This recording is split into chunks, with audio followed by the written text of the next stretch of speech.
أعوذ بالله من الشيطان الرجيم بسم الله الرحمن الرحيم In the name of Allah, the entirely merciful, the especially merciful. إن الحمد لله نحمده ونستعينه ونستغفره ونعوذ بالله من شرور أنفسنا ومن سيئات أعمالنا من يهده الله فلا مضل له ومن يضلل فلا هادي له وأشهد أن لا إله إلا الله وحده لا شريك له وأشهد أن محمدا عبده ورسوله صلى الله عليه وعلى آله وأصحابه والتابعين وتابع التابعين ومن تبعهم بإحسان إلى يوم الدين. يا أيها الذين آمنوا اتقوا الله حق تقاته ولا تموتن إلا وأنتم مسلمون. يا أيها الناس اتقوا ربكم الذي خلقكم من نفس واحدة وخلق منها زوجها وبث منهما رجالا كثيرا ونساء واتقوا الله الذي تساءلون به والأرحام إن الله كان عليكم رقيبا. يا أيها الذين آمنوا اتقوا الله وقولوا قولا سديدا يصلح لكم أعمالكم ويغفر لكم ذنوبكم ومن يطع الله ورسوله فقد فاز فوزا عظيما. أما بعد فإن خير الحديث كتاب الله وخير الهدي هدي محمد صلى الله عليه وعلى آله وسلم وشر الأمور محدثاتها فإن كل محدثة بدعة وكل بدعة ضلالة وكل ضلالة في النار. Ikhwani fillah a'azakumullah, kaum muslimin yang saya hormati, kita lanjutkan kajian kitab Al-Aqidah Al-Wasithiyah, yaitu risalah singkat tentang prinsip-prinsip Ahlus Sunnah yang ditulis oleh Syekhul Islam Ibnu Taimiyah rahimahullah. Dan beliau menyatakan, amma ba'd fa hadha i'tiqadul firqatin najiyah al-mansurah ila qiyam as-sa'ah Ahlus Sunnah wal Jamaah. Ini adalah akidah golongan yang akan selamat, golongan yang pasti menang, yaitu golongan Ahlus Sunnah wal Jamaah. Kemudian beliau menyatakan, yaitu akidah mereka al-imanu billahi wa bil malaikatihi wa kutubihi wa rusulihi wa ba'thi ba'dal mauti wal qadari khairi wa syarri, yaitu iman kepada Allah Subhanahu wa taala dan kepada malaikat-malaikatnya, kepada kitab-kitabnya, rasul-rasulnya, dan kebangkitan setelah mati, dan beriman kepada takdir baik dan buruk. Dan sudah kita terangkan satu persatunya, yaitu beriman kepada malaikat, beriman kepada kitab-kitabnya, dan beriman kepada rasul-rasulnya. Dan sengaja dilewat oleh Syekhul Islam Ibnu Taimiyah masalah iman kepada Allah diakhirkan karena pembahasannya lebih rinci, lebih detail akan dibahas oleh beliau rahimahullah. Sudah kita terangkan 3 daripadanya, yaitu iman kepada malaikat, iman kepada rasul, dan iman kepada kitab-kitabnya. Maka yang berikutnya adalah iman bil ba'thi ba'dal maut, beriman dengan kebangkitan setelah mati. Al-ba'd, kalimat al-ba'd asal katanya adalah dari itharah wa tahrir. Itharah wa tahrir kalau diterjemahkan dalam bahasa Indonesia maknanya adalah satu gerakan yang terjadi pada seseorang atau pada sesuatu yang tadinya diam mulai bergerak. Itu dikatakan ba'd. Atau itharah, satu gejala-gejala yang tadinya diam kemudian dia berubah menjadi bergerak. Itu dikatakan ba'd. Wal muradu bihi, tentunya yang dimaksudkan di sini beriman kepada al-ba'd adalah tentunya sesuai dengan syariat, dengan makna syar'i, yaitu ikhrajul mauta min quburihim ahya'an yaumal qiyamah. Definisi dari yang namanya ba'd secara syar'i adalah keluarnya orang-orang yang telah mati dari kuburnya, kebangkitan dari kubur. Itu yang namanya ba'd. Ahya'an, dalam keadaan mereka hidup kembali. Yaumul qiyamah, dan ini terjadi pada hari kiamat. Sehingga sebelum hari kiamat tidak ada yang namanya kebangkitan dari kubur. Kalau mereka membuat cerita-cerita, maka itu adalah khurafat, cerita kosong. Kalau mendengar cerita-cerita, maka itu adalah cerita kosong, khurafat. Kalau melihat kejadian begitu, maka itu adalah jin, bukan kebangkitan. Seakan-akan yang dikubur itu keluar dan kemudian membentuk sesosok manusia. Maka itu bukan orang yang mati tadi bangkit, dan itu mustahil dan tidak mungkin secara syar'i. Yang melihat atau yang berwujud itu adalah jin, syaitan yang menggoda manusia, yang menginginkan agar manusia mengira orang tadi bangkit. Ikhwani fillah a'azakumullah. Maka yang namanya ba'thi ba'dal maut yang harus diimani adalah kebangkitan dari kubur nanti yaumal qiyamah, pada hari kiamat kelak. Li faslil qada'i bainahum, untuk didetailkan, untuk diputuskan, untuk dihitung amalan-amalan mereka. Faman ya'mal mithqala dzarratin khairan yarah, barang siapa yang beramal dengan amalan kebaikan pada hari itu akan melihat catatannya. Wa man ya'mal mithqala dzarratin syarran yarah, dan barang siapa yang beramal dengan sebiji darah pun kejelekan, dia juga pasti akan melihatnya. Di sini melihatnya adalah melihat dalam catatan, melihat dalam timbangan, melihat dalam hitungan. Artinya bukan melihatnya itu berarti dibalas. Karena dosa-dosa yang selain syirik itu mungkin Allah ampuni, mungkin Allah azab. Masih ada dua kemungkinan. Maka tafsir ayat Az-Zalzalah, "Faman ya'mal mithqala dzarratin khairan yarah, wa man ya'mal mithqala dzarratin syarran yarah," maknanya sekecil apapun kebaikan atau kejelekan pasti akan terlihat catatannya, pasti akan dilihat hitungannya. Tidak ada yang terlewat satu pun, nggak akan ada yang terlewat walaupun mithqala dzarratin, walaupun sebiji dzarrah. Maka wajibul iman bil ba'di, wajib untuk beriman kepada kebangkitan ini, ala sifatil lati bayyana Allah fi kitabih, sesuai dengan rincian sifat-sifat keadaannya yang diterangkan dalam Quran dan Sunnah. Di dalam kitab Al-Quran, wa huwa anna jam'u ma tahallala min ajza'il ajsad. Di dalam Al-Quran disebutkan kebangkitan secara detail. Bagaimana Allah katakan bahwa kalian akan dibangkitkan seperti tumbuh-tumbuhan yang tumbuh dari bumi. Ini ambatnakum nabata. Kalian kami tumbuhkan seperti tumbuh-tumbuhan, kata Allah. Berarti kita harus beriman bahwa nanti mereka bangkit dari kubur itu adalah dari tanah dan keluar. Berarti di bumi pula. Naam, karena Allah juga menyatakan di bumi dalam Al-Quran. Dikatakan hari yauma yubaddalul ardu ghairal ardi, tapi Allah ganti bumi dengan bumi yang lain setelah dihancurkannya.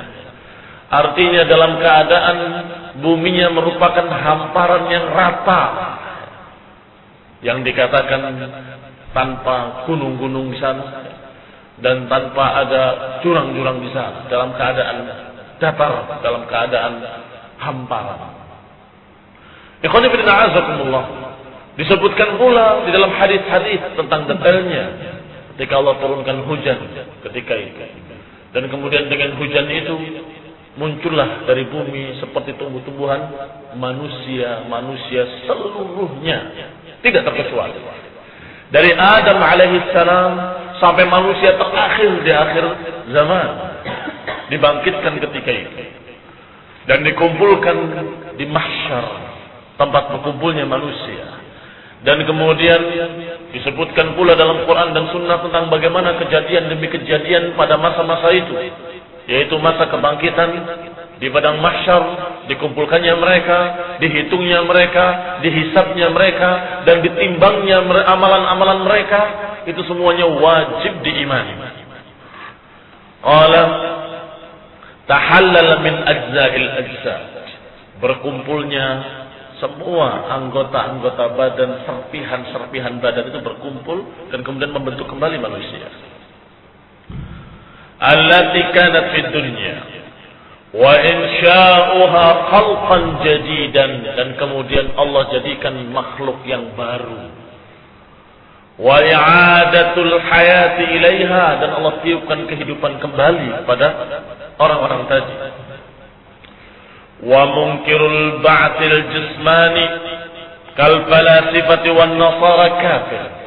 Kata Syekh Muhammad Khalil Harras, dan barang siapa yang mengingkarinya, mengingkari kebangkitan dengan jasad, maka dia kafir. Siapa yang mengingkarinya? Ada beberapa golongan yang mengingkari kebangkitan dengan jasad. Pertama Nasara, orang-orang Nasrani, dan orang-orang Falasifah, kaum-kaum filsafat. Mereka tidak mengingkari secara keseluruhan, tapi mengingkari al-ba'tsil jismani, kebangkitan jasad. Jadi kalau mereka mengatakan kami beriman kepada kebangkitan, sungguh demi Allah kami beriman kepada kebangkitan, maka yang dimaksud oleh para filosof ini, oleh para kaum filsafat, oleh para Nasrani, kebangkitan menurut mereka adalah kebangkitan arwah. Rohnya saja dibangkitkan. Yang dikumpulkan di padang mahsyar adalah roh-rohnya. Yang dihisab adalah roh-rohnya. Yang kemudian mereka masuk surga dan masuk neraka juga roh-rohnya. Kata mereka, kehidupan dunia adalah kehidupan jasad, kehidupan akhirat adalah kehidupan ruh. Kata Syekh Muhammad Khalil Harras, keyakinan ini keyakinan kufur. Barang siapa yang tidak percaya, tidak beriman bahwa jasad ini akan dibangkitkan kembali, bukan hanya rohnya, tapi juga jasadnya, barang siapa yang mengingkarinya maka dia kafir. Hukumnya kafir. Karena yang diingkari adalah ruknun min arkanil Islam. Yang diingkari adalah rukun dari rukun-rukun Islam yang merupakan tonggak-tonggak dasar keislaman. Yang kalau tonggak dasar ini berkurang satu saja, akan runtuh bangunan keislaman alias kafir. Ikhwan fillah a'azakumullah. Wa amma man aqarra bihi walakin za'ama anna Allah yab'ats al-arwah fi ajsamin ghairi al-ajsam allati kanat fi dunya fa huwa mubtadi'un fasiq. Kalau dia menyatakan kami percaya dengan kebangkitan, juga dengan jasad kami percaya, tapi bukan berarti jasad yang hancur ini dibangun kembali atau hidup kembali, bukan. Tetapi ruh-ruh tadi dimasukkan ke jasad lain. Kalau begini keadaannya, kata Syekh Muhammad Khalil Harras, orang ini mubtadi'un fasiq, ahli bid'ah. Mubtadi', dal, sesat, dan fasik. Karena sama sekali tidak ada keterangan-keterangan dari Quran maupun Sunnah yang menyatakan bahwa roh-roh tadi dimasukkan ke jasad lain, jasad yang baru, tidak ada. Yang ada bahkan selalu dan sering kali di Quran dan Sunnah bahwa kebangkitan itu jasad yang telah hancur bangkit kembali, yang telah di dalam bumi tenggelam maka mereka muncul kembali dari bumi, dan bahkan Allah menyatakan kami kumpulkan tulang belulangnya, kami kumpulkan serpihannya dan kami ciptakan kembali. Ini kebangkitan. Dan kalau mereka ini mengingkari kebangkitan dengan jasadnya, jasad yang sudah hancur tadi hidup kembali, diingkari oleh mereka, berarti mereka sama persis dengan orang-orang musyrikin di zaman Rasulullah sallallahu alaihi wasallam. Orang-orang musyrikin ketika Rasulullah SAW menerangkan tentang kebangkitan, mereka tertawa dan mencemoohkannya. Mereka mendustakannya dan mereka kemudian mulai berolok-olok Ada yang mengatakan kalau begitu saya akan bayar hutangmu nanti saja kalau sudah bangkit. Ya, ini bicara tentang hutang. Ada lagi yang mengatakan kalau begitu saya masuk Islamnya nanti saja kalau sudah bangkit. Dan sekian banyak olok-olok mereka, sampai ada yang datang membawa tulang yang rapuh di hadapan Rasulullah SAW dan kemudian dihancurkan di tangannya dan kemudian ditiupkan ke muka Rasul SAW sambil mencemooh dan melecehkan dan menyatakan, "Man yuhyil 'idhama wa hiya ramim." Kata orang tadi, siapa yang akan membangkitkan serpihan tulang yang hancur ini, yang sudah rapuh? Allah yang menjawabnya secara langsung. Allah yang menurunkan ayatnya kepada Rasulnya. Mereka berkata, "Man yuhyil 'idhama wa hiya ramim." Mereka bertanya, siapa yang menciptakan, siapa yang membangkitkan tulang belulang ini yang sudah rapuh? Kata Allah, "Qul yuhyiha alladhi anshaha awwala marrah." Katakan, yang akan menghidupkannya adalah yang menciptakannya pertama kali. Yani yang menciptakannya, dia yang menghidupkannya. Ini jawaban yang tepat dan jawaban yang sangat jeli. Karena jawaban ini sekaligus menguji atau menanyakan kecerdasan orang tadi. Kamu cerdas atau tolol? Kalau cerdas, akan berpikir, kalau menciptakan saja bisa, apalagi cuma mengulangi. Mana yang lebih mudah? Mengulangi ciptaan dengan menciptakan yang belum pernah ada. Tentunya yang lebih mudah hanya mengulangi, lebih mudah. Allah menghidupkan atau menciptakan manusia ini di awal pertama dalam keadaan belum pernah ada manusia. Allah ciptakan manusia. Khalaqal insana min tin. Allah ciptakan manusia dari tin, dari tanah liat. Kemudian Allah hidupkan, Allah kasih ruh, Allah tiupkan. Allah hanya menyatakan kun fayakun. Jadilah, maka jadilah dia. Maka ikhwan fillah azakumullah, kalau manusia diciptakan oleh Allah itu kemudian mati, kemudian hancur, kemudian rapuh, sampai sisanya tulang belulang. Tulang belulangnya pun lambat laun rusak pula, rapuh dan hancur pula. Kemudian berpikir, siapa yang akan menghidupkannya? Yang menghidupkan kembali adalah yang menciptakannya pertama kali. Kalau dia Allah yang maha kuasa menciptakan manusia sebelum adanya, menciptakan manusia pertama kali sebelum adanya manusia sebelum itu, maka Allah lebih kuasa, lebih bisa lagi untuk mengulangi ciptaan. Ikhwan fillah azakumullah, dijawab dengan kalimat yuhyihal ladzi ansha'aha awwala marrah. Yang akan membangkitkannya adalah yang menciptakannya pertama kali. Dan ini berarti namanya kebangkitan dengan jasadnya. Betul-betul dengan tulang belulangnya, dagingnya kumpul kembali dan kemudian jadi jasad kembali. Ini namanya kebangkitan. Dan masih ada rincian-rinciannya yang akan dibahas nanti pada babnya khusus.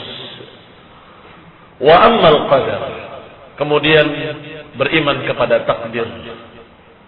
Khairihi wa syarrih, baik dan buruknya. Fahuwa fil asli masdarun taqulu qadartu syai' bi fathid dal wa takfifiha aqdiruhu bi kasriha qadran wa qadara idza ahafta bi miqdarih. Artinya qadar itu mungkin bisa diterjemahkan dengan kadar. Kenapa? Karena kalimat qadartu atau dengan tanpa tasdid qadartu dengan tanpa tasdid dan qadartu itu artinya idza ahabta bimiqdari, kalau kamu dalam keadaan mengetahui ukurannya, mengetahui miqdarnya, mengetahui kadarnya. Makanya kalimat qadar kalau secara bahasa terjemahannya kadar. Seberapa kadarnya? Yani ukurannya seberapa? Itu makna bahasa. Adapun mana istilah yang dimaksud dengan qadar di dalam hadis ini, beriman kepada takdir adalah beriman kepada keputusan-keputusan Allah yang Allah tentukan, dan beriman bahwa seluruh apa yang terjadi semuanya adalah dengan ketentuan Allah. Kenapa qada ini disebut dengan qadar? Disebut dengan kalimat yang bermakna mengetahui kadarnya. yakni dasar dari ilmu takdir adalah ilmu tentang ukuran atau tentang sesuatu.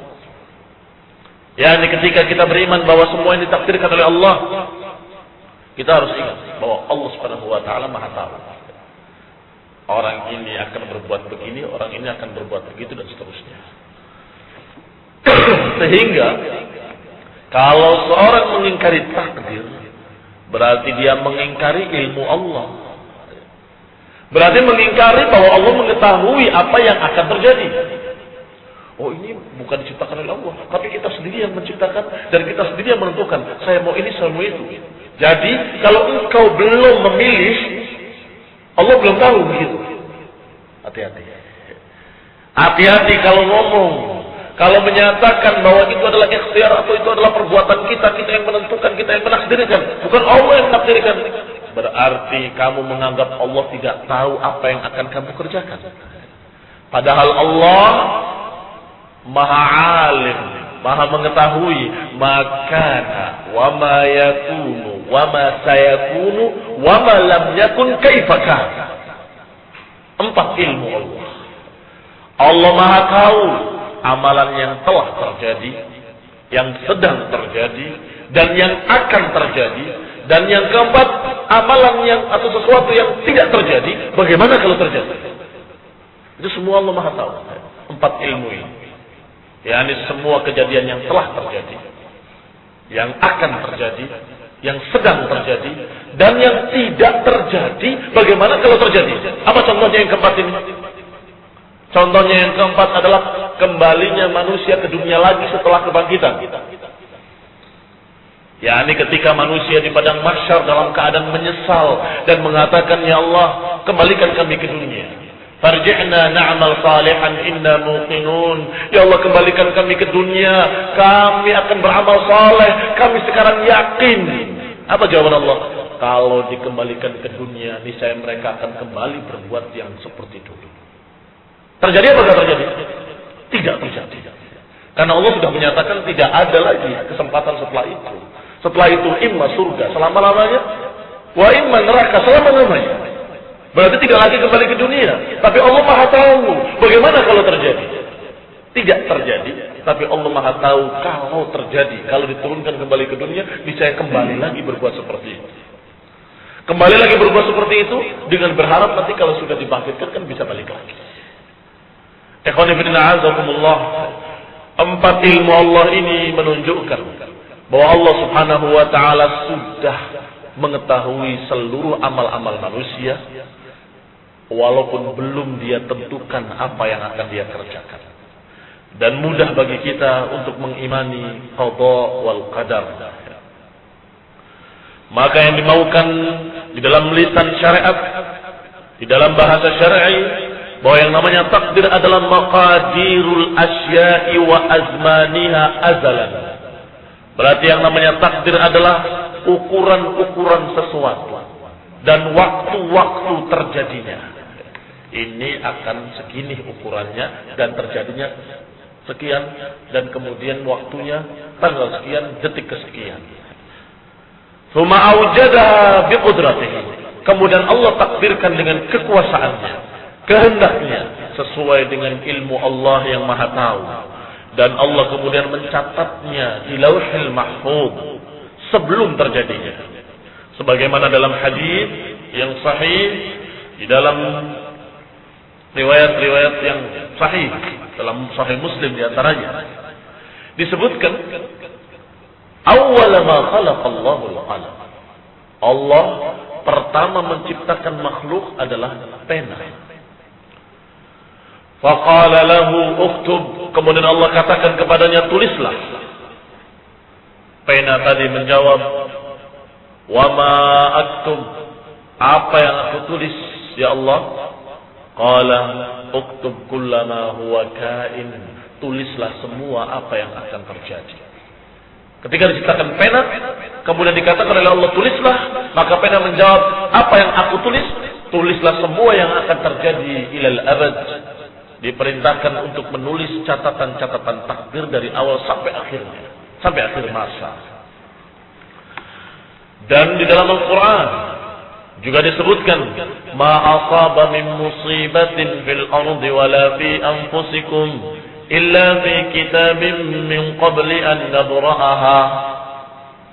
Tidaklah satu musibah terjadi di muka bumi, tidak pula pada diri-diri kalian, kecuali sudah tercatat di dalam catatan qabla an nabra'aha, sebelum terjadinya. Sama hadis dengan ayat Al-Quran. Tidak akan bertentangan antara kitabullah Al-Quran dengan hadis yang sahih. Ayatnya mengatakan tidak terjadi satu kejadian, tidak terjadi satu musibah, kecuali sudah tercatat di dalam catatan sebelum terjadi. Sedangkan hadisnya menyatakan bahwa Allah menciptakan pertama kali pena dan kemudian menyatakan kepadanya tulislah, maka pena tadi mengatakan apa yang aku tulis? Allah katakan tulislah semua apa yang terjadi sampai akhir masa. Berarti sudah tercatat seluruhnya. Semua kejadian-kejadian sudah tercatat dan sudah tidak bisa lagi berubah. Qala wa minal imani billah. Ini selesai apa yang disebutkan tentang masalah qada dan qadar secara ringkas, bahwa kita harus beriman bahwa semua yang terjadi ini sudah dicatat oleh Allah dan sudah ditentukan oleh Allah Subhanahu wa taala. Kalau kemudian para aqlaniyun berpikir, bertanya-tanya, bagaimana mungkin sudah ditentukan padahal kita bisa milih. Saya mau hadir atau tidak hadir dalam majelis ini. Saya mau makan atau tidak makan. Saya mau minum atau tidak minum, saya akan berjalan atau tidak, saya bisa milih. Tapi kok bagaimana sudah ditentukan di sana? Bagaimana?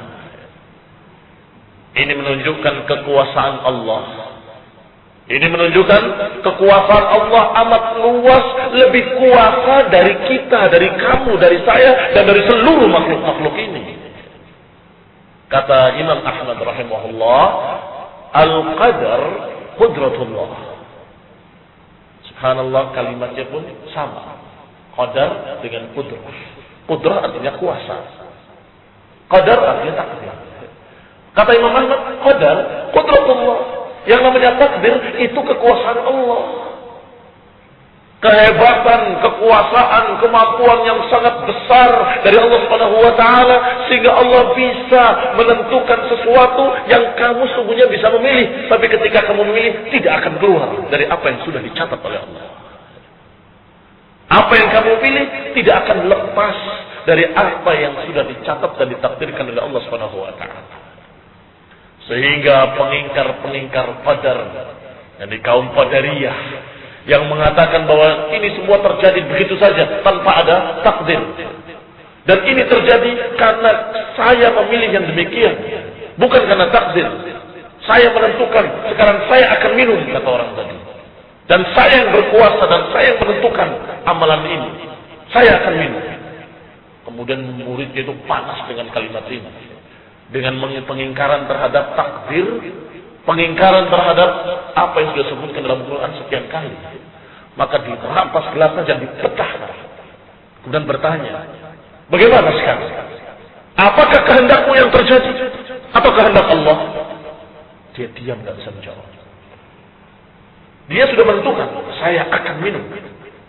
Tapi ternyata mau sampai di mulutnya sudah hampir berapa senti lagi, sudah sampai di mulutnya, tiba-tiba dirampas oleh muridnya dan dibanting, pecah gelasnya, dan kemudian bertanya, siapa yang menakdirkan? Apa yang terjadi?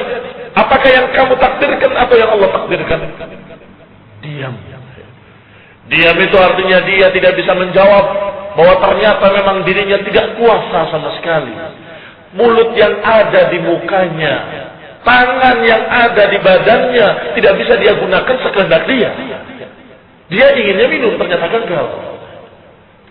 Ikhwan fillah, ini dalil, ini bukti yang sering terjadi setiap hari bahwa ternyata kita punya kehendak, kamu punya kehendak, tapi Allah yang maha berkehendak. Ana urid wa anta turid wallahu fa'alun lima yurid. Saya pengen begini, kamu pengen begitu. Tiba-tiba Allah takdirkan beda. Mau apa kita? Tidak bisa apa-apa kecuali berdoa kepada Allah, ya Rabb, ya Rabb, ya Allah, ya Allah. Karena kita tahu semuanya di tangan Allah dan ubun-ubun kita di dalam genggaman Allah. Allah gerakkan sekehendaknya dan juga Allah bolak-balikan hati ini sekehendaknya. Al-qulub baina asabi'ir rahman, hati-hati ini di dua jemari Allah, Allah bolak-balikan sekehendaknya. Maka apa yang bisa kita lakukan? Yang bisa kita lakukan adalah ikhtiar, usaha. Sebagaimana dikatakan oleh Fudail bin Iyad yang dinukil dalam Jami' Ulum wal Hikam. Kemarin kita bahas. Dikatakan oleh Fudail bin Iyad, yang Allah minta dari kalian adalah niat. Kenapa kok niat yang diminta? Karena adapun terjadi tidak terjadinya amalan itu biqada'illahi wa qadarihi, dengan takdir Allah. Maka ketika salatlah, bagaimana kalian? Apakah niat salat? Ingin mengerjakan salat atau tidak punya keinginan? Kalau punya keinginan dan punya kehendak, niat ingin salat, itu sudah mendapatkan pahala. Walaupun tiba-tiba dia mati setelah itu belum sampai ke masjid, sudah ada pahalanya. Demikian pula orang yang sudah niat untuk berbuat amalan yang saleh, mentaati perintah Allah, sudah dicatat.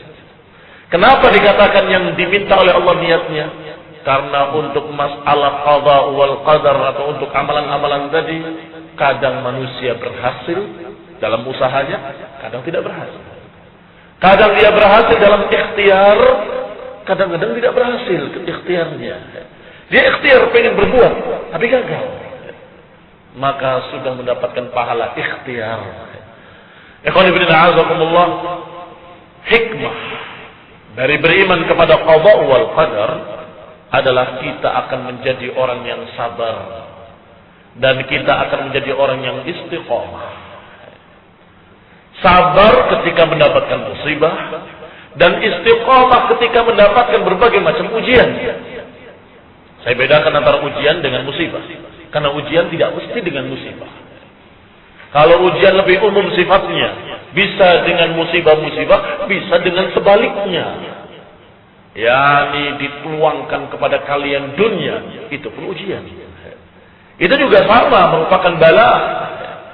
Tetapi kalau kita beriman kepada qada wal qadar, kita yakin dengan takdir Allah, maka ketika kita mendapatkan musibah-musibah, kita akan mengatakan dengan kalimat kesabaran, inna lillahi wa inna ilaihi raji'un. Kita memang dari Allah, kita milik Allah, dan kita akan kembali kepada Allah. Kita datang ke dunia ini, Allah ciptakan kita, Allah lahirkan kita dalam keadaan kita tidak memegang apapun dan tidak berpakaian-pakaian apapun. Dalam keadaan polos, tidak memiliki sedikit pun harta. Tiba-tiba Allah berikan rezeki demi rezeki sampai kaya raya. Kemudian dapat musibah, habis seluruhnya kecuali pakaian yang dipakai. Masih dia mendapatkan keuntungan kalau dibandingkan ketika lahir. Lahir belum dapat apa-apa, tidak memiliki apapun. Sekarang kamu masih punya pakaian kamu. Ikhwan fillah azakumullah, dia akan berkata, inna lillahi wa inna ilaihi raji'un. Ini semua dari Allah. Dan akan kembali kepada Allah Subhanahu wa taala. Karena percaya pada takdir. Ini sudah musibah yang Allah takdirkan. Bagaimana menghindarinya? Tidak mungkin akan bisa menghindari dari qada wal qadar. Gak bisa menghindari dari kematian. Silahkan mau meminum obat apapun. Silahkan mau memanggil dokter yang manapun. Silahkan untuk berupaya dengan sekian macam upaya. Mengeluarkan harta sekian banyaknya. Seluruh hartamu kamu keluarkan untuk menjaga kamu supaya jangan mati. Mustahil. Tetap pada waktunya akan mati. Itu qada wal qadar. Maka ketika kita kehilangan saudara kita ucapkan inna lillahi wa inna ilaihi raji'un. Itu musibah. Sebaliknya, ketika dituangkan dunia kepada kita berlimpah-limpah, kita tetap istiqomah. Tetap kita beribadah dengan semangat. Kenapa? Karena kita yakin ini takdir dari Allah. Allah yang memberikannya kepada kita. Alhamdulillah. Karena Allah memberikan kepada dia rezeki yang banyak, maka dia bertambah syukurnya, bertambah ibadahnya, bertambah. Semakin saleh, semakin saleh. Orang yang tidak beriman kepada takdir, dia akan sesat dengan musibah ataupun dengan rezeki. Dengan musibah mencaci maki keputusan Allah. Kenapa kok anak saya yang harus diambil? Ini tidak adil. Menuduh Allah tidak adil. Mencaci maki qada wal qadar. Dan kemudian menyimpang. Saya tidak mau menyembah yang di sana. Ini terjadi. Seorang dalam keadaan stres ditinggal oleh orang yang dicintainya. Sampai dia berkata seperti itu dan sekian puluh hari tidak mau sholat sama sekali. Langsung dia menyimpang. Langsung dia dalam keadaan tidak mau ibadah lagi. Na'udzubillah min dzalik. Itu kufur. Kufur. Kalau saja mati ketika itu dia kafir. Khalidina finnar. Kekal dalam neraka. Kenapa? Karena bukan hanya tidak sholat, tapi menentang Allah. Mengatakan aku tidak mau menyembah yang di sana. Sebaliknya, ketika ada orang yang diberi rezeki yang banyak, melimpah ruah, tiba-tiba ucapannya seperti Qarun. Saya harus mengeluarkan zakat, saya harus mengeluarkan sedekah, saya harus mengeluarkan ini dan itu. Emang saya tidak usaha. Ini hasil jerih payah saya, banting tulang, buang keringat. Sekian lama. Tiba-tiba mau dikasihkan orang yang nganggur. Fuqara wal masakin. Suruh kerja mereka. Tiba-tiba dia seperti Qarun di zaman Nabi Musa. Apa kata Qarun ketika disuruh beribadah kepada Allah? Syukurlah kepada Allah. Syukur pada Allah. Ini, harta ini semuanya adalah min ilmin indi, kata Qarun. Hasil kehebatan bisnisku. Aku lupa pada Allah Subhanahu wa taala. Adapun orang beriman yang yakin kepada qada wal qadar, dia pasti akan mengatakan alhamdulillah dan dia pasti akan bersyukur kepada Allah Subhanahu wa taala karena dia tahu ini qada wal qadar. Orang yang berusaha seperti saya, capeknya seperti saya, semuanya, semangatnya, ilmunya, ilmu bisnisnya, semuanya seperti saya, belum tentu mendapatkan seperti ini. Sahih? Demikian keadaannya. Ada orang yang sama cerdasnya, sama pinternya, sama usahanya, semangatnya, dan dia berupaya pula dengan upaya yang sama. Yang ini mendapatkan hasil, yang ini gagal. Kenapa demikian? Qada wal qadar. Takdir dari Allah Subhanahu wa taala. Berarti kita harus bersyukur pada Allah Subhanahu wa taala. Maka orang yang beriman akan dalam keadaan bersyukur pada Allah Subhanahu wa taala. Yang beriman kepada Allah dan beriman kepada qada wal qadar. Sedangkan orang yang tidak beriman kepada takdir, dia akan ujub bi nafsi, bangga diri dan merasa dirinya hebat, merasa dirinya begini dan begitu dan seterusnya. Maka Allah dalam Al-Quran mengatakan, setelah mengatakan ayat tadi, ma asaba min musibatin fil ardi wala bi anfusikum illa fi kitabin min qabli an nabra'aha. Apa lanjutannya? Likai la ta'sau ala ma fatakum wa la tafrahu bima atakum.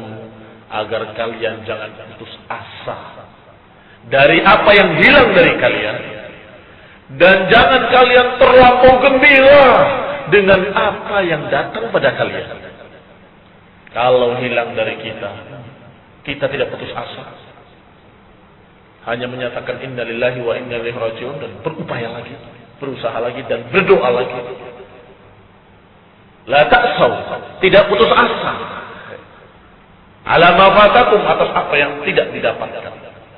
Sebaliknya, wala tafrahu bima atakum, dan tidak terlalu gembira dengan apa yang kalian dapatkan. Kita mendapatkan ini, mendapatkan itu, Tidak terlampau gembira seperti tadi dari ujub bangga diri. Tidak. Tetapi menyatakan bahwa ini kan Allah yang memberikan. Allah yang memudahkan. Allah yang menakdirkan. Alhamdulillah. Kalau tidak karena Allah, mana mampu saya berusaha seperti ini. Kalau tidak karena Allah, nggak akan bisa. Nggak akan sanggup. Saya ini apa? Ilmu saya seberapa? Usaha saya sangat kurang. Tetapi alhamdulillah, Allah berikan barakah. Alhamdulillah, Allah berikan taufik. Alhamdulillah, Allah takdirkan.